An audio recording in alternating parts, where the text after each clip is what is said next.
राज्यर विभिन्न स्थान रे संकल्प यात्रार सचेतनता रथ को विपुल स्वागत करा जायछि। बरगढ़ जिल्लार विभिन्न स्थान रे विकसित भारत संकल्प यात्रा आयोजित होई जायछि। जिल्लार गाइसिलेट ब्लॉक कंदागाड़ पंचायत रे आयोजित होइथिबा संकल्प यात्रा रे अनेक हिताधिकारी सामिल होई सचेतनता वाहन को विपुल स्वागत करथिले।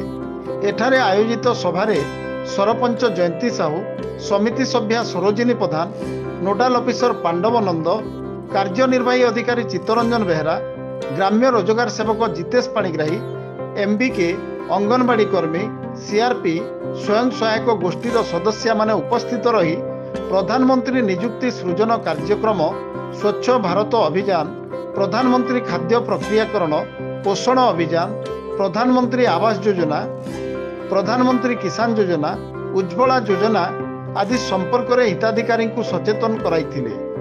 देवदत्त क्लबर संपादक कान्हूचरण माझी नाबार्ड सहायतार विभिन्न उन्नयनमूलक कार्य एवं विकसित भारत गठन में नाबार्डर भूमिका विषय में आलोकपात करथिले।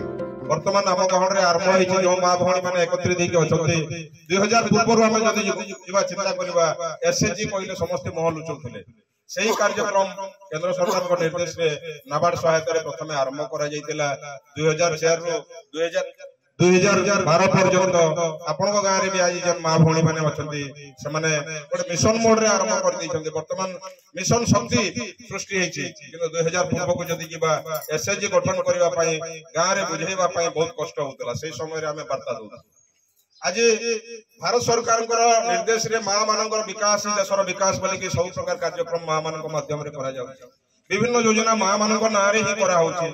पंचायत परिसर रे आयोजित यह कार्यक्रम रे केंद्र सरकार विभिन्न योजना संपर्क में एलईडी माध्यम रे वीडियो देखाई सचेतनता सृष्टि करा जायथिबा बेले विकसित भारत संकल्प नहीं समस्ते शपथ पाठ करथिले।